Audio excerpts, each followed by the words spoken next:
ॐ शिवशक्तिसमारम्भां भास्कराचार्यमध्यमाम् अस्मच्छ्रीनाथपर्यन्तां वन्दे गुरुपरम्पराम् ज्ञानिनामपि चेतांसि देवी भगवती हि सा पलादाकृष्य मोहाय महामाया प्रयच्छति दुर्गे स्मृता हरसि भीतिमशेषजन्तोः स्वस्यै स्मृता मतिमतीव शुभां ददासि दारिद्र्यदुःखभयहारिणि का त्वदन्या सर्वोपकारकरणाय सदार्द्रचित्ता सर्वमङ्गलमाङ्गल्ये शिवे सर्वार्थसाधिके शरण्ये त्र्यम्बके गौरि नारायणि नमोऽस्तु ते शरणागतदीनार्तपरित्राणपरायणे सर्वस्यार्तिहरे देवि नारायणि नमोऽस्तु ते सर्वस्वरूपे सर्वेशे सर्वशक्तिसमन्विते भयेभ्यस्त्राहि नो देवि दुर्गे देवि नमोऽस्तु ते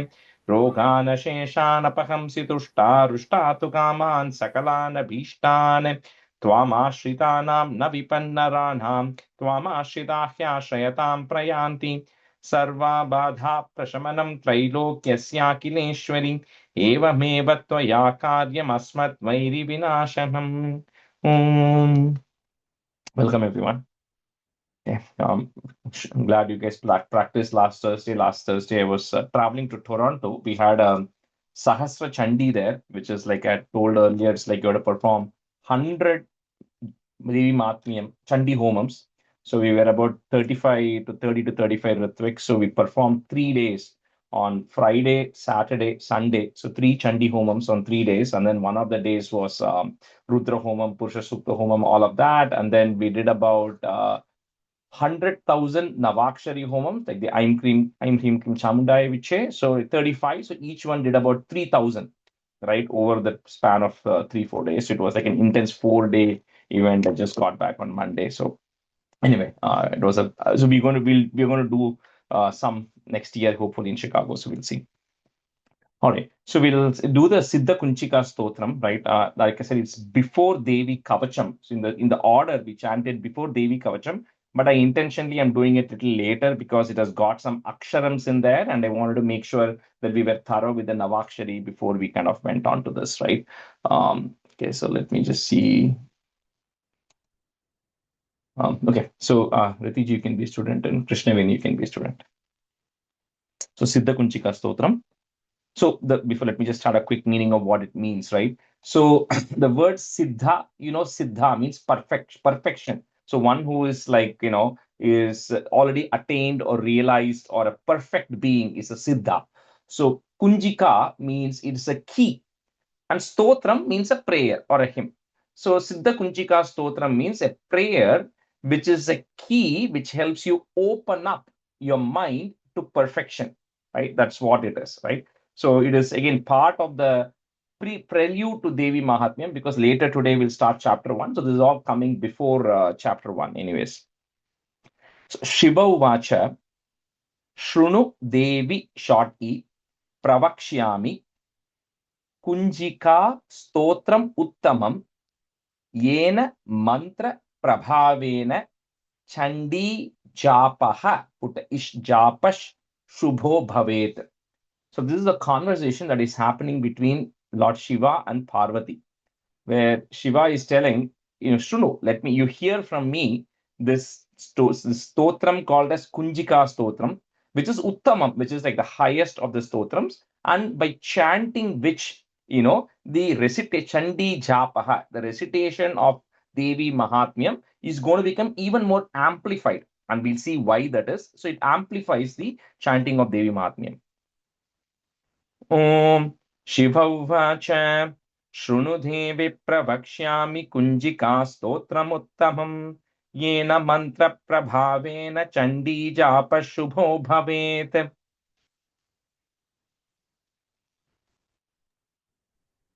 ॐ शिव उवाच शृणु देवि प्रवक्ष्यामि कुञ्जिकास्तोत्रमुत्तमम् येन मन्त्रप्रभावेण चण्डीजापः शुभो भवेत्. शृणु देवि प्रवक्ष्यामि कुञ्जिकास्तोत्रमुत्तमम् येन मन्त्रप्रभावेण चण्डीजापः शुभो भवेत्. शृणु देवि प्रवक्ष्यामि कुञ्जिकास्तोत्रमुत्तमम् येन मन्त्रप्रभावेण चण्डी जाप चण्डी जापस् चण्डी जापशुभो भवेत् Initially, शृणुते Om Shiva Uvacha. Okay sorry ॐ शिव उवाच शृणु देवि प्रवक्ष्यामि कुञ्जिका स्तोत्रमुत्तमम् येन मन्त्रप्रभावेन चण्डी जापशुभो भवेत् Answer Om two. Yeah, you all did two times. So yeah.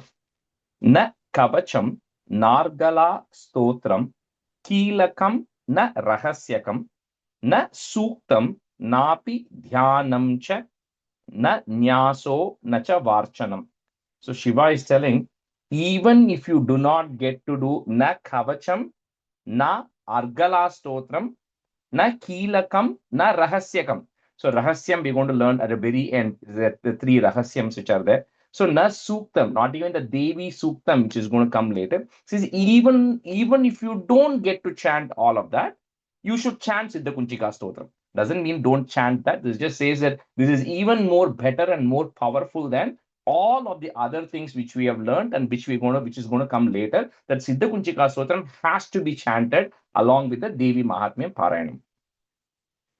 न कवचं नार्गला स्तोत्रं कीलकं न रहस्यकं न सूक्तं नापि ध्यानं च न न्यासो न च वार्चनम्.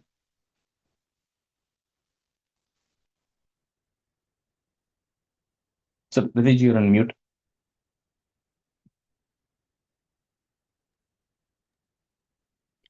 न कवचं नार्गलास्तोत्रं कीलकं न रहस्यकं न सूक्तं नापि ध्यानं च न न्यासो न च वार्चनं न कवचं नार्गलास्तोत्रं कीलकं न रहस्यकं न सूक्तं नापि ध्यानं च न न्यासो न च वार्चनम् न कवचं नार्गलास्तोत्रं कीलकं न रहस्यकं न सूक्तं नापि ध्यानं च न न्यासो न च वार्चनम् न कवचं नार्गलास्तोत्रं कीलकं न रहस्यकं न सूक्तं नापि ध्यानं च न न्यासो न च वार्चनम् Kunjika पाठ मात्रेण दुर्गा पाठ फलं लभेत अति गुह्यतरं देवी देवानामपि दुर्लभम्. This is even by chanting this Kunjika Stotram properly, the phalam you're going to get of Devi Mahatmyam, you'll get. Now, of course, that doesn't mean that, I'll give you one example of this, right? For those who know Vishnu Sahasranamam, it is towards the Phala Stuti, there's a stotram which says, Parvatyo Vacha, Keno Payena Laguna, right? You remember that statement which comes? So, for which it says, Ishvara Vacha, Sri Rama Rama Rameti. So, where Parvati is asking Shiva, that this Sahasranamam of Vishnu, which ideally you should chant every day, you should chant all the 1,000 names. But if somebody cannot chant it all the 1,000 names for whatever reason, what is the shortcut? Right? Because that doesn't mean I don't have time. Time is not the excuse. For whatever reason you are not able to chant it, what is the alternative? So Shiva says, just chant Sri Rama Rama Rameti, you'll get the effect of Vishnu Sahasranamam, right? Same thing, Shiva is going to give a shortcut mantra saying if you want to chant Devi Mahatmya but you are not able to, it says by chanting this Kunchika Stotram, you'll get the Durga Pata Palam Labet. You'll get the benefit of that, which is a secret. So that mantra, which is going to come a little later. Kunjika Patha Matrena Durga Patha Phalam Labhet Adi Guhyataram Devi Devanamapi Durlabham. कुञ्चिका पाठमात्रेण दुर्गा पाठफलं लभेत अतिगुह्यतरं देवि देवानामपि दुर्लभम् कुञ्चिका पाठमात्रेण दुर्गा पाठफलं लभेत इति गुह्यतरं देवि अतिगुह्यतरं देवि देवानामपि दुर्लभम् कुञ्जिकापाठमात्रेण दुर्गापाठं फलं लभेत् अतिगुह्यतरं देवी देवानामपि दुर्लभम् The second line, Devi, is a short E. Ati Guhyataram Devi. अतिगुह्यतरं देवी देवानामपि दुर्लभम् कुञ्जिकापाठमात्रेण दुर्गापाठफलं लभेत् अतिगुह्यतरं देवी देवानामपि दुर्लभम् गोपनीयं प्रयत्नेन स्वयोनिरिव Parvati short e मारणं मोहनं वश्यं स्तम्भनोच्चाटनादिकं cannot break it, so stambana uchchatanadikam, so stambanoच्चाटनादिकं पाठ मात्रेण संसिद्ध्येत kunjika stotram uttamam. So again, he just talks about the palastuti of it, the importance of it, saying that you have to keep this a secret. The reason being that, one who chants this several times, I don't know how many times, maybe, million times or 10 million times by chanting that stotram, which is going to come later, you will be able to get all the, like, you'll be able to control everything. Like you can make things stop. He says you can make things motionless, right? You'll have that power to do it by constant and repeated chanting of the Kunchika Stotram. गोपनीयं प्रयत्नेन स्वयो निरिव पार्वती मारणं मोहनं वश्यं स्तम्भनोच्चाटनादिकं पाठमात्रेण संसिद्ध्येत् कुञ्जिका स्तोत्रम् उत्तमम्. गोपनीयं प्रयत्नेन स्वयोनिरिव पार्वती मारणं मोहनं वश्यं स्तम्भनोच्चाटनादिकं पाठमात्रेण संसिद्ध्येत् कुञ्जिकास्तोत्रमुत्तमम् गोपनीयं प्रयत्नेन स्वयोनिरिव पार्वती मारणं मोहनं वश्यं स्तम्भनोच्चाटनादिकं पाठमात्रेण संसिद्ध्येत् कुञ्जिकास्तोत्रमुत्तमम् गोपनीयं प्रयत्नेन स्वयो निरिव स्वयो निर् स्वयो स्वयोनिरिव निर् स्वयो निर्व पार्वती मारणं मोहनं वश्यं स्तम्भनाचोटनादिकं पाठ पाठमात्रेण संसिद्ध्येत् कुञ्जिका स्तोत्रमुत्तमम्. second line, last word, स्तम्भनोच्चाटनादिकं स्तम्भनोचोटनादिकम्. स्तम्भनोच्चाटनादिकं स्तम्भनोचाटनादिकम् मारणं मोहनं वश्यं स्तम्भनोचाटनादिकम् गोपनीयं प्रयत्नेन स्वयोनिरिव पार्वती मारणं मोहनं वश्यं स्तम्भनोचाटनादिकम् पाठमात्रेण संसिद्ध्येत् कुञ्जिका स्तोत्रमुत्तमम्. No, next that one mantram is going to come, which is that key mantram which Shiva is telling Parvati. Om Aim Hreem Kleem Chamundaye Viche. You know that already. Om Glaum Hum Kleem Jum Saha Jwalaya Jwalaya Jwala Jwala Prajwala Prajwala. So I'll just do the first two lines and I'll do the other two lines. Om Aim Hreem Kleem Chamundaye Viche. Om Glaum Hum Kleem Jum Saha Jwalaya Jwalaya Jwala Jwala Prajwala Prajwala.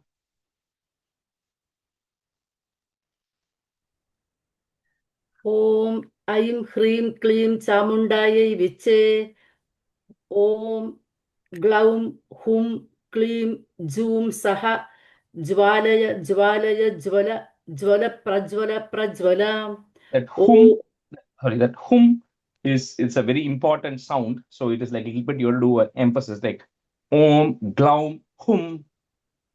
ॐ ग्लौं हुं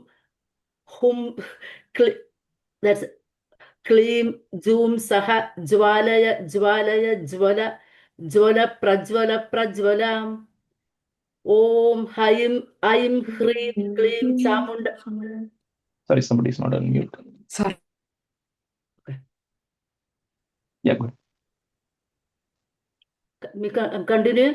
Yeah, I think you did two times, right? You did two times already. Yeah. ॐ ऐं ह्रीं क्लीं चामुण्डायै विचे ॐ ग्लौं हुं क्लीं जूं सः ज्वालय ज्वालय ज्वल ज्वल प्रज्वल प्रज्वल ॐ ऐं ह्रीं क्लीं चामुण्डायै विचे ॐ ग्लौं हुं क्लीं जं ज्वालय ज्वालय ज्वल ज्वल प्रज्वल प्रज्वल Joom. Joom is a long U. Joom. Sah.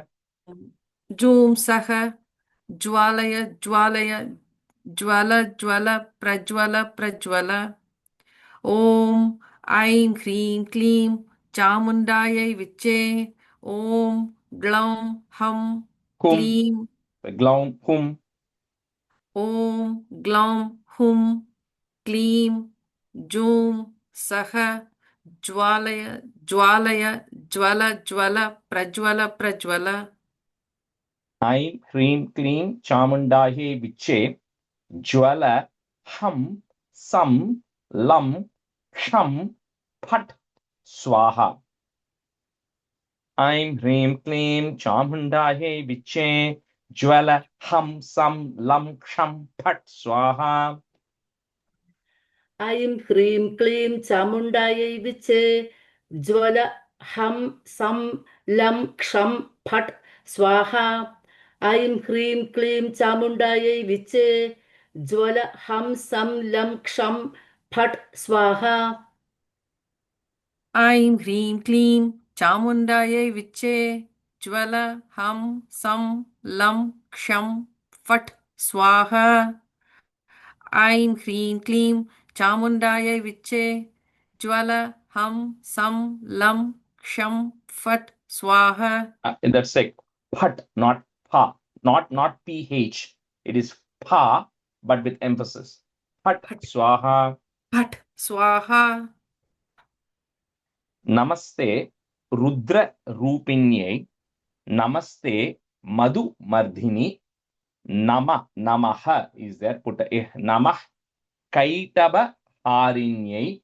Namaste Mahishardini. Shortly. So just a namaste. Salutations to you who has the form, who's very, in sometimes you're extremely angry. The one who's Madhu Mardini, the one who's the killer of Madhu, the one who's the one who got it of Kaitabha, and then the one who got it of Mahishasura. Namaste Rudra Rupinyai. Namaste Madhumardini. Namah Kaitabharinyai. Namaste Mahishardini. नमस्ते रुद्ररूपिण्यै नमस्ते मधुमर्दिनि नमः कैटभहारिण्यै नमस्ते महिषार्दिनि नमस्ते रुद्ररूपिण्यै नमस्ते मधुमर्दिनि नमः कैटभहारिण्यै नमस्ते महिषार्दिनि नमस्ते रुद्ररूपिण्यै नमस्ते मधुमर्दिनी नमः कैटभहारिण्यै नमस्ते महिषादिनी नमस्ते रुद्ररूपिण्यै नमस्ते मधुमर्दिनी नमः कैटभहारिण्यै नमस्ते महिषादिनी Namaste Shumbha Hantryecha. So Tra and Yai Hantryecha. Nishumbhasura Ghatini. Short E. Jagratam Hi Mahadevi. Short E. Japam Siddham Kurushwame. Okay, namaste to Shumba. Shumba Hantre, the one who got it of Shumba. We're going to see all the Shumba, Nishumba, Nishumbha Suragatni, the one who got it of Nishumba. And then we are then praying to Devi, saying that Japam Siddham, give me the blessings to be able to chant the prayers properly. Namaste Shumbha Hantre cha Nishumbha Suragatini. Jagratam hi Mahadevi Japam Siddham Kurushwame. नमस्ते शुम्भहन्त्र्यै च निशुम्भासुरघातिनि जाग्रतं हि महादेवि जपं सिद्ध्यं कुरुष्व Can you change that Siddhim to Siddham? सिद्धं कुरुष्व मे नमस्ते शुम्भहन्त्र्यै च निशुम्भासुरघातिनि जाग्रतं हि महादेवि जपं सिद्धं कुरुष्व मे नमस्ते नमस्ते शुम्भहन्त्र्यै च निशुम्भासुरघातिनी जाग्रतं हि महादेवी जपं सिद्धिं कुरुष्व मे Japam Siddham Kurushwami. Change the Dheet Dha. Siddham. It is Siddham only there. I only read it wrong. Japam Siddham Kurushva me. Namaste नमस्ते शुम्भहन्त्र्यै च निशुम्बासुरघातिनि जाग्रतं हि महादेवी जपं सिद्धं कुरुष्व मे। ऐंकारी सृष्टि रूपायै ह्रींकारी प्रतिपालिका क्लींकारी कामरूपिण्यै बीजरूपे नमोस्तुते. So I told you in the last session that we had, I will tell you the meaning of Aim Hreem Kleem Chamundaye Viche in the next class, which is this. So it says that you exist in the Bija form.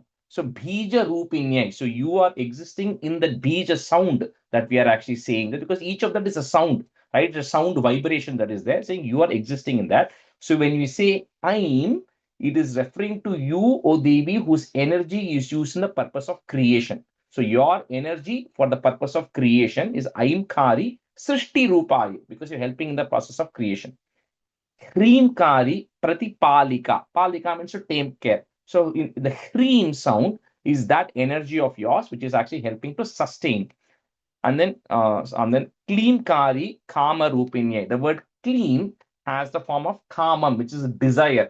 So that version of yours, which has a form of desire, is a Kleem sound. So with this, and we'll come what is Chamunda and all of that is going to come. But these three, that is the meaning of this. So in each of that sound is representing that Devi's energy, which is used for a specific purpose. ऐंकारी सृष्टिरूपायै ह्रींकारी प्रतिपालिका क्लींकारी कामरूपिण्यै बीजरूपे नमोऽस्तुते. ऐंकारी सृष्टिरूपायै ह्रींकारी प्रतिपालिका क्लींकारी कामरूपिण्यै बीजरूपे नमोऽस्तुते। ऐंकारी सृष्टिरूपायै ह्रींकारी प्रतिपालिका क्लींकारी कामरूपिण्यै बीजरूपे नमोऽस्तुते।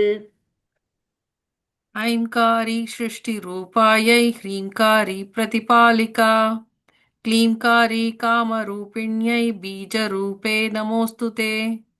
ऐंकारी सृष्टिरूपायै ह्रींकारी प्रतिपालिका क्लींकारी कामरूपिण्यै बीजरूपे नमोऽस्तु ते। चामुण्डा चण्डघाती च यैकारी वरदायिनी विच्चे चाभयदा नित्यं नमस्ते mantra-rupini. So the one who has the form of this mantra Rupini. So Aim Hreem Kleem, we saw earlier. Chamundayai Viche. So I said that Yai has to be said. So there's a Chamunda and then a Yai. Okay. So it says you as Chamunda Chandagati. So the Chamunda is the one who got rid of Chanda and Munda, which we're going to see in the 7th chapter. Right? So the Chamunda who got rid of Chanda and Munda. The Yai is by chanting the word Yai, it's the Devi who grants all the desires. Varadayini, the one who gives you Varam, the one who gives you the boons, is the Yai, is a mantra for that. Biche Chabayada Nityam. So every day by Biche is the one who gives you protection. So if you kind of combine that Aim Hreem Kleem Chamundai Viche, the Aim Hreem Kleem are you doing is as referring to certain Devis, and Chamunda refers to the various Devi forms. That those Devi forms which you are praying is going to give you the boons, and then the one who's going to protect you. So you're kind of worshipping all of those Devis with that one mantra, right? One Navakshari that we're saying. Chamunda Chandagati cha Yaikari Varadayini Viche Chabhayada Nityam Namaste Mantra Rupini. Chamunda चण्डघाती च यैकारी वरदायिनी विच्चे चाभयदा नित्यं नमस्ते मन्त्ररूपिणि। चामुण्डा चण्डघाती च यैकारी वरदायिनी विच्चे चाभयदा नित्यं नमस्ते मन्त्ररूपिणि। चामुण्डा चण्डगाती च यैकारी वरदायिनी विच्चे चाभयदा नित्यं नमस्ते मन्त्ररूपिणी। चामुण्डा चण्डगाती च यैकारी वरदायिनी विच्चे चाभयदा नित्यं नमस्ते मन्त्ररूपिणी।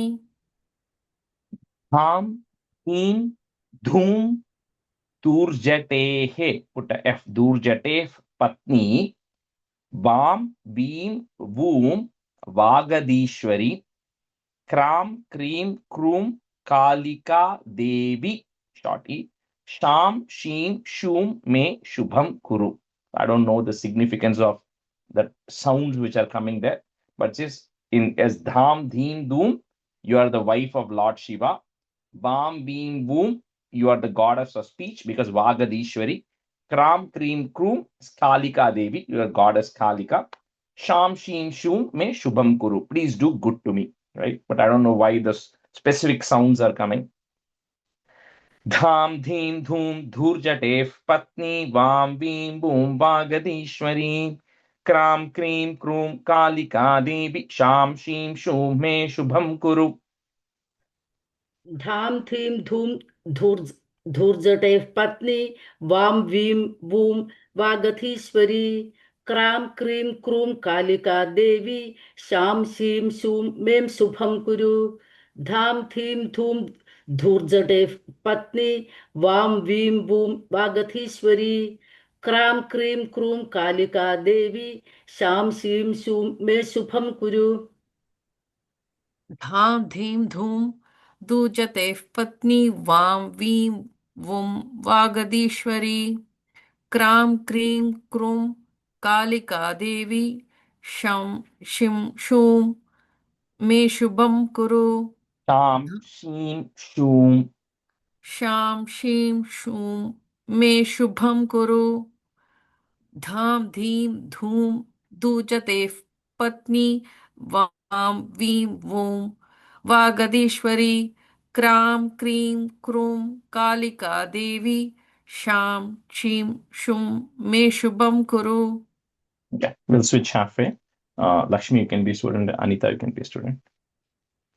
Hum, humkara, rupinyai, jam, jambha, nadini, long E, bhram, bhreem, bhroom, this is the second bha, bhairavi, bhadre, bhavan, yete, namo, namaha. When I don't know the meanings of those aksharams there, why it is there.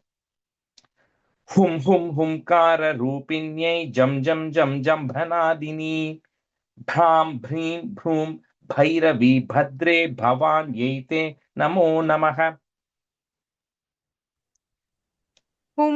हुंकाररूपिण्यै जं जम्बनाधिनी भ्रां भ्रीं भ्रूं भैरवी भद्रे भवान्यै ते नमो नमः. हुंकाररूपिण्यै जं जम्बनाधिनी भ्रां भ्रीं भ्रूं भैरवी भद्रे भवान्यै ते नमो नमः. हुंकाररूपिण्यै जम्पनादिनी भ्रां भ्रीं भ्रूं भैरवी भद्रे भवान्यै ते नमो नमः. हुंकाररूपिण्यै जम्पनादिनी भ्रां भ्रीं भ्रूं भैरवी भद्रे भवान्यै ते नमो नमः. And the second line and the bha is that second bha. Okay, so Tamil la 4 and potrapa pa pa ba ba, right? So it's thram bhreem bhroom bhairavi bhadre bhavan yete namo namaha. भ्रां प्रीं प्रूं भैरवी भद्रे भवान्यै ते नमो नमः.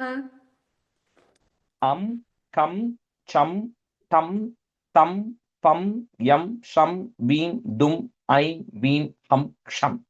It's just the sounds. All of this would have come in that Navakshari.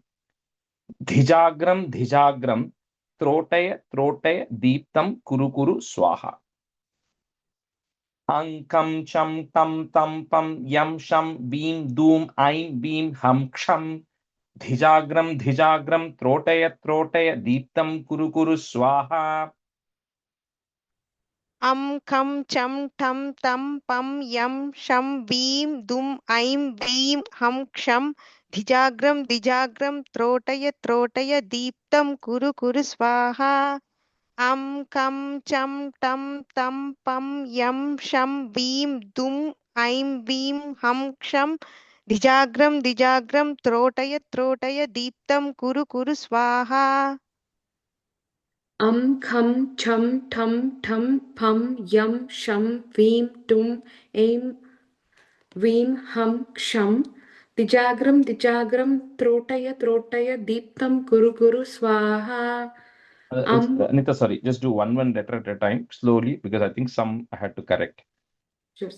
hum khum chum tum No, tum that tum is just a tum, not thum. First ta tum. tum. Second one is the Cum, chum, tum tum, tum. not thum. Okay, just tum, just Oh, regular tum. tum. Okay, sir. Tum. Dum. Then thumb, ta, Tum. tha, Tum. first ta, thumb. Okay, sir. Um khum chum dum No, thum tum cum, chum, tum. tum. Okay, sir. Khum chum tum thum pum yum shum veem dum ऐं वीं हं क्षं Yeah. दिजाग्रं त्रोटय त्रोटय दीप्तं कुरु कुरु स्वाहा Pam, Peem, Poom, Parvati, Purna, Kham, Khim, Khum, second Kha, Khechari, Tata, Sam, Seem, Soom, Saptashati, Devya, Mantra, Siddhim, Kurushvame. So you can just prayers here to each of the Devi with the various forms. Pam, Pim, Pum, Parvati, Purna, Kham, Khim, Khum, Khechari, Tata, Sam, Sim, Sum, Saptashati, Devya, Mantra, Siddhim, Kurushvame. पां पीं पूं पार्वती पूर्णाखां खीं खूं खेचरी तथा सां सीं सूं सप्तसती देव्या मन्त्रसिद्धिं कुरुष्व मे पां sorry पां पीं पूं पार्वती पूर्णाखां खीं खूं खेचरी तथा सां सीं सूं सप्तसती देव्या मन्त्रसिद्धं कुरुष्व मे Mantra, Siddhim, Kurushvame. मन्त्रसिद्धिं कुरुष्व मे पां पीं पूं पार्वती पूर्णाखां खीं खूं केसरी तथा सां सीं सूं सप्तशती देव्य मन्त्रसिद्धिं कुरुष्व मे फां फीं फूं पार्वती पूर्णाखां कीं खूं केसरी तथा सां सीं सूं सप्तशती देव्या मन्त्रसिद्धिं कुरुष्व मे First line, Khechari, Tata. केचरी तथा Idam tu Kunjika Stotram, Mantra, Jagarti, Hetave. Abhakte naiva datavyam gopitam raksha parvati. She says this mantram, like we saw the core mantram which came earlier, Aim Hrim Klim Chamundaya Viche, Om Glaum Pum Klim Jum Saha Jwalaya Jwalaya. That's the core thing. But even the rest of the stuff which came later, he says that these set of mantrams is the one which is the Siddha Kunchika, is the one which is going to be the key to awaken yourself to attain that level of perfection, right? So it has to be protected and not to be widely distributed for people who are not devotees, because like you said, somebody can master this and then they can take control. Idam tu kunjika stotram mantra jagarti hetave abhakte naiva datavyam gopitam raksha parvati. Short E. इदं तु कुञ्जिकास्तोत्रं मन्त्रजागर्ति Hathaway अभक्तेनैव दातव्यं गोपितं रक्ष पार्वती इदं तु कुञ्जिकास्तोत्रं मन्त्रजागर्ति Hathaway अभक्तेनैव दातव्यं गोपितं रक्ष पार्वती इतं तु कुञ्चिका स्तोत्रं मन्त्रजागर्ति हेतवे अभक्तेनैव दातव्यं गोपितं रक्ष पार्वती इतं तु कुञ्चिका स्तोत्रं मन्त्रजागर्ति हेतवे अभक्तेनैव दातव्यं गोपितं रक्ष Parvati Yastu kunjikaya devi. Short E. Hinam saptashatim hathet na tasya jhayate siddhir. I'm just breaking that ra there. Siddhir aranye rodanam yatha.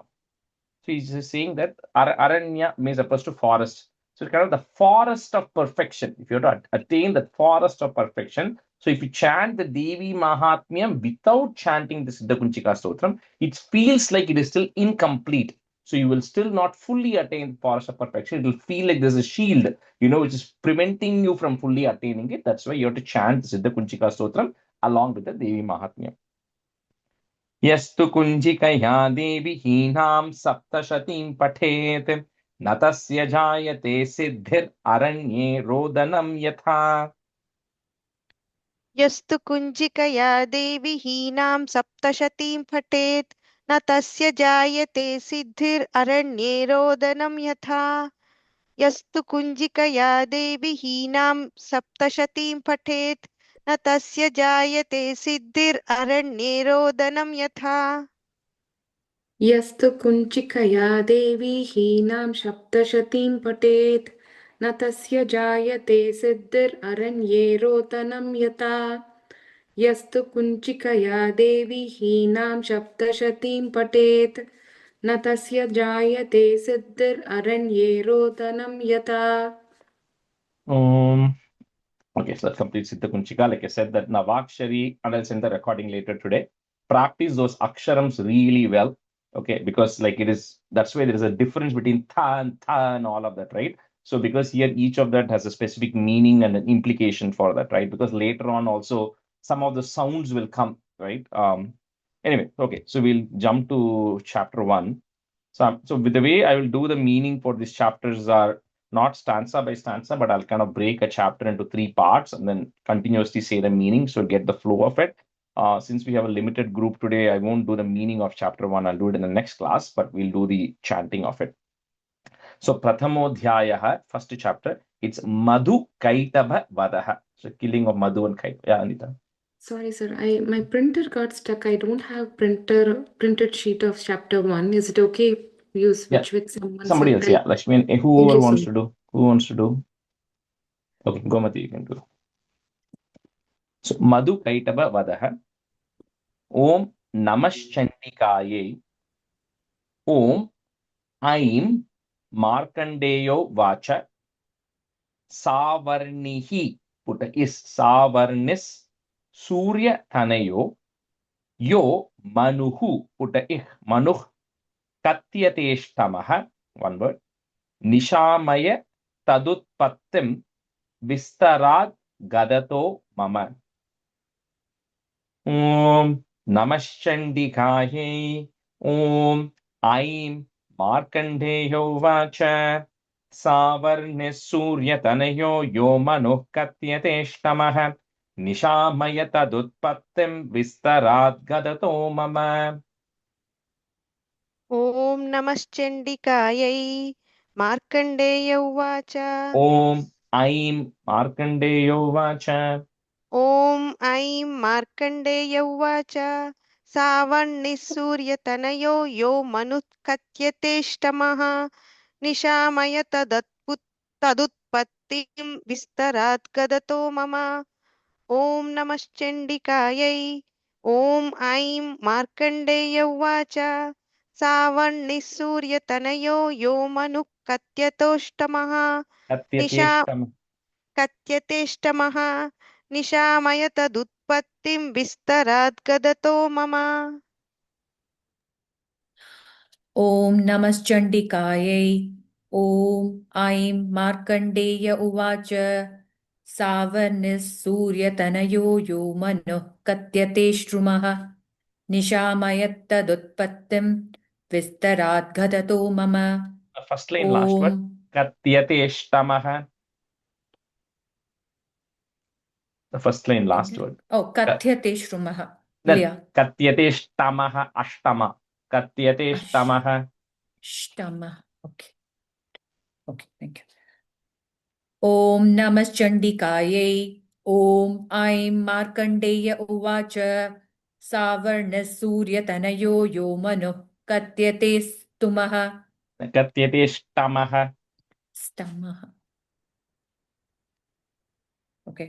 सावर्णसूर्यतनयो यो मनुः कथ्यतेस्तमः निशामयत्तदुत्पत्तिं विस्तराद्गततो मम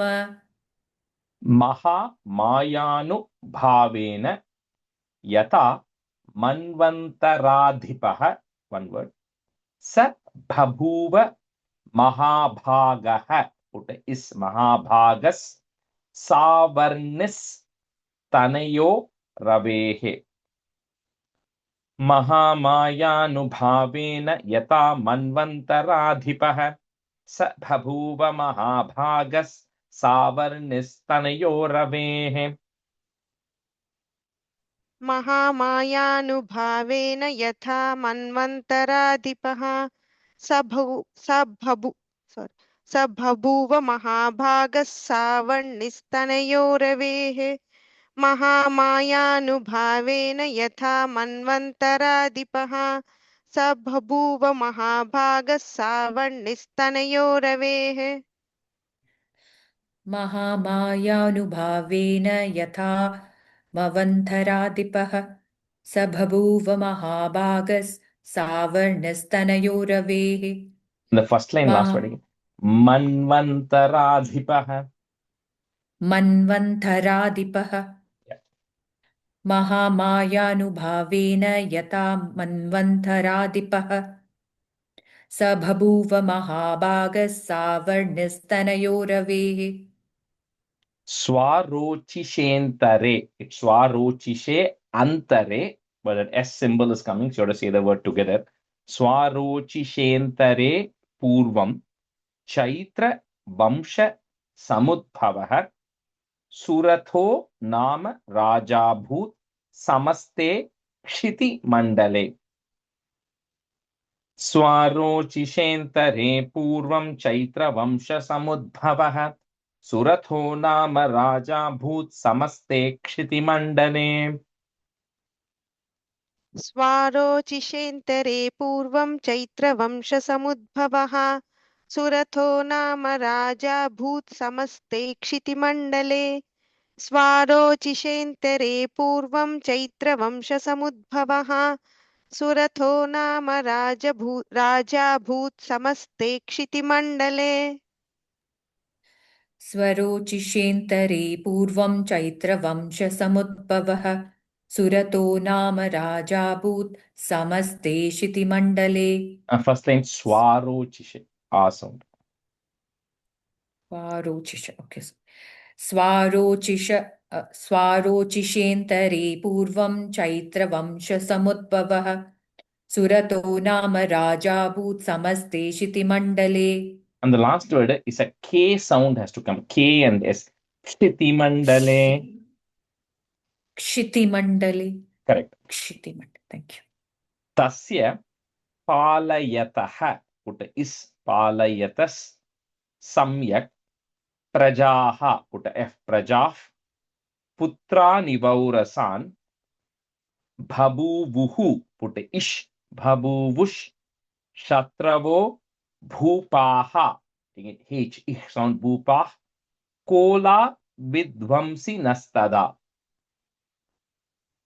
तस्य पालयतः सम्यक् प्रजाः पुत्राणि वौरसान् बभूवुः शत्रवो भूपाः Cola विध्वंसिनस्तथा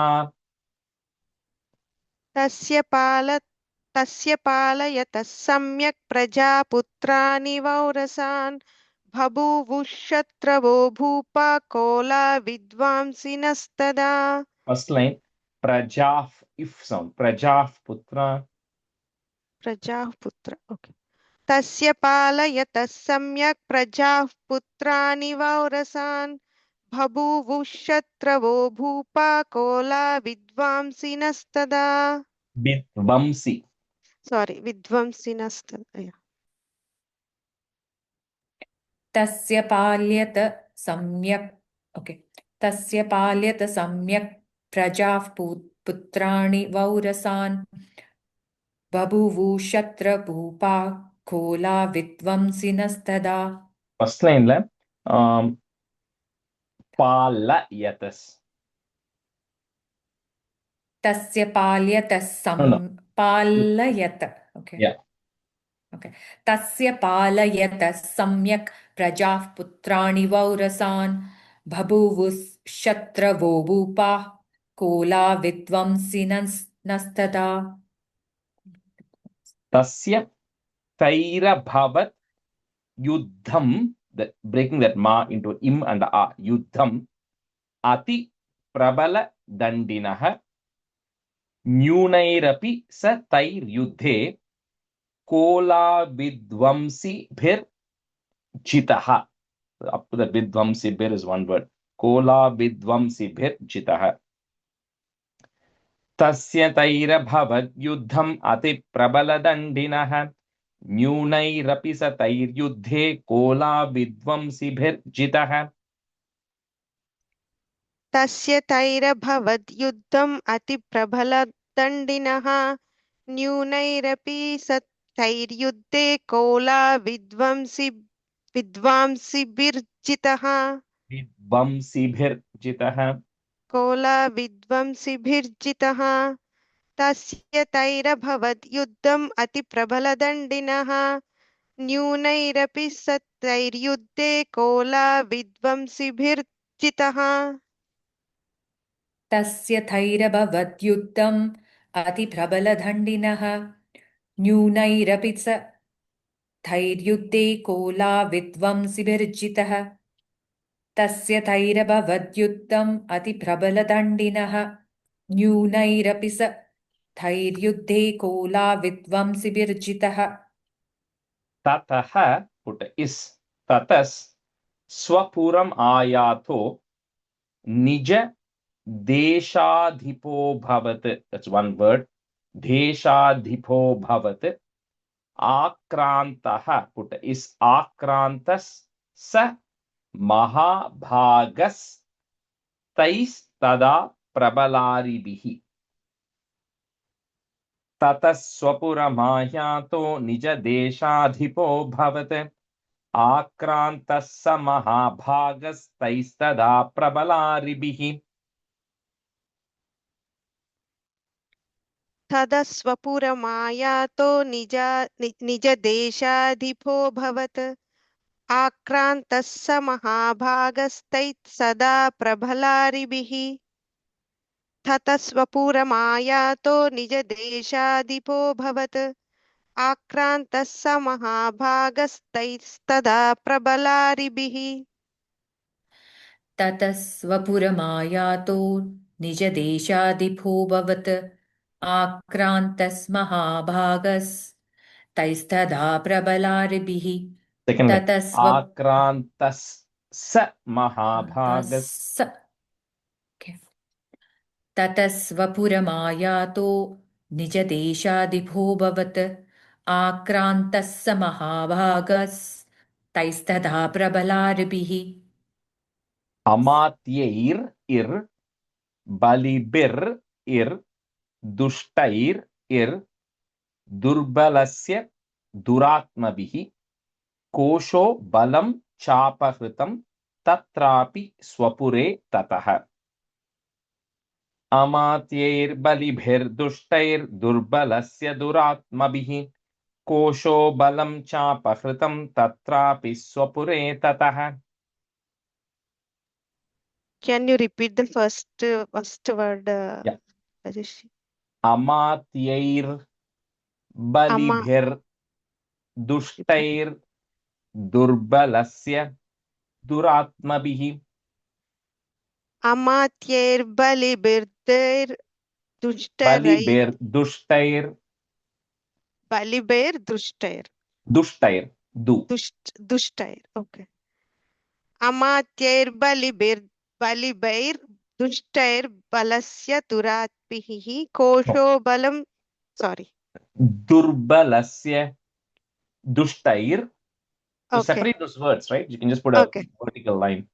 yeah I'm doing that yeah okay अमात्यैर्बलिभिर्दुष्टैर्दुर्बलस्य दुरात्मभिः कोशो बलं चापहृतं तत्रापि स्वपुरे ततः अमात्यैर्बलिभिर्दुष्टैर्दुर्बलस्य दुरात्मभिः कोशो बलं चापहृतं तत्रापि स्वपुरे ततः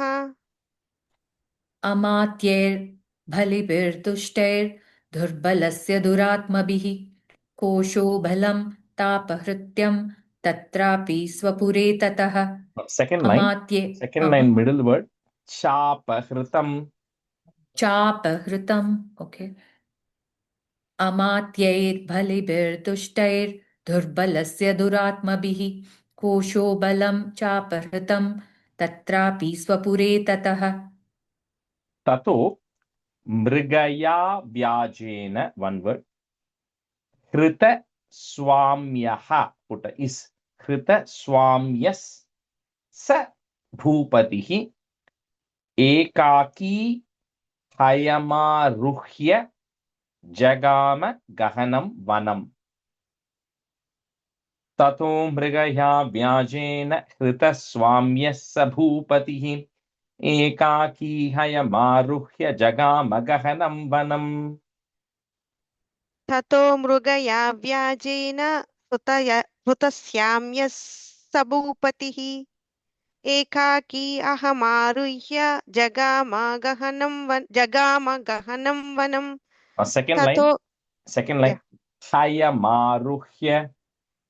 हयमारुह्य ओके ततो मृगया व्याजेन हृतस्याम्यः स भूपतिः एकाकी हयमारुह्य गहनं वनम् जगाम. गहनं वनम् In the first line, that word hrita swamyas. हृतस्वाम्यः स भूपतिः Yeah. should I do No, you good. Done 2 times. Yeah. ततो मृगय व्याजेन हृतस्वं स्वाम्यस भूपति एकाकी हयमारुह्य जगामगहनं वनम् First line bhupatihi. भूपतिः ततो मृगय व्याजेन ततो मृगय व्याजेन हृतस्वाम्यस भूपतिः एकाकी हयमारुह्य जगामगहनं वनम् स tatrashra mama drakshit. Cannot break that word, so you kind of have to say that. Ashrama is the word there. Tatra ashrama. Okay. Sa tatrashrama mama drakshit dvija varyasya medasah prashantash. So like I said, that ish and cha combination is going to come about 100 times. So anytime you see that kind of a letter in whatever language you're using, you should know it's a ish and a cha and separate it out. Prashantash. Sorry, my book, something is wrong. But it's not this case, sorry. Prashanta Shwapadakirnam. There's not cha there, so va there. Prashanta Shwapadakirnam Muni Shishyopashobhitam. स तत्राश्रममद्राक्षीत् द्विज वर्यस्य मेधसः प्रशान्तश्वापदाकीर्णं मुनिशिष्योपशोभितम्. स तत्राश्रममद्राक्षीत् द्विजवर्यस्य मेधसः प्रशान्तश्वापदाकीर्णं मुनिशिष्योपशोभितं स तत्राश्रममद्राक्षीत् द्विजवर्यस्य मेधसः प्रशान्तश्वापदाकीर्णं मुनिशिष्योपशोभितम् स तत्राक्षममद्राक्षीत् द्विजवर्यस्य मेघसः प्रशान्तस्वापदाकीर्णं मुनिशिष्योपशोभितं स तत्राक्ष्ममदाक्षीत् If you're not able to say that, the way you can break it is sa tatrashramam. Ashramam, right? Tatrashramam adrakshit. स तत्राश्रमम् okay स तत्राश्रममद्राक्षीत् Tatrashramam adrakshit.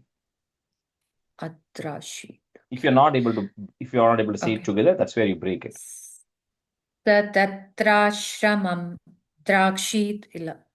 Adrakshit. Adrakshit. So sa tatra shramam varuma. Apro Sa adrakshit. Adrakshit, yeah. तत्राक्षमम् अद्राक्षीत् द्विजवर्यस्य मेघसः प्रशान्तस्वापदाकीर्णं मुनिशिष्योपशोभितम्. Thank you. You got it correct. You just say it like 10 times, you'll get the thing together. So, Okay. Thank you.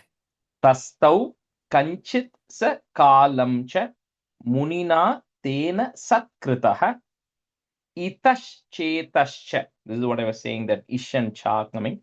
Itashchetascha vicharams is tasmin munivarashrame. Tasthau kanchit sa kalam cha munina tena satkritah itashchetascha vicharams tasmin munivarashrame. तस्थौ कञ्चित् सकालञ्च मुनिना तेन सत्कृतः इतश्चेतश्च विचरं तस्मिन् मुनिवराश्रमे Vicharams is sound. Vicharams. विचरम्स् okay तस्थौ कञ्चित् सकालञ्च मुनिना तेन सत्कृतः इतस्तेजश्च विचरंस् तस्मिन् मुनिवराश्रमे Now that second line, first word. Itashchetascha. इतश्चेतश्च Yeah. तस्थौ कञ्चित् सकालं च मुनिना Tastau kanchit sakalam cha. तस्थौ कञ्चित् सकालं च मुनिना तेन सत्कृतः इतश्चेतश्च विचरन्स् तस्मिन् मुनिवराश्रमे तस्थौ कञ्चित् सकालं च Yeah, and we'll separate those words. Tastau kanchit sakalam cha. तस्थौ कञ्चित् सकालं च मुनिना तेन सत्कृतः इतश्चेतश्च विचरन्स् तस्मिन् मुनिवराश्रमे. Let's stop here today. So generally, when you're seeing that it is not landing, that the chandas doesn't land, the chandas always will land. So if it's not landing for you, that means you're saying some short it, you're saying ta, or some ta, you're saying it. Then it won't land, right? So kanchita sa, but if you say it different, then it won't land. Okay. All right. So we'll stop the class here today. Harihi Om Shri Gurubhyo Namaha. Okay. See you in the next class. Happy Bye, Onam. everyone. Bye. Thank you, Rajesh. Thank you, sir. Thank you. Bye. Shubhratri. Bye. Bye. Happy. Bye. Happy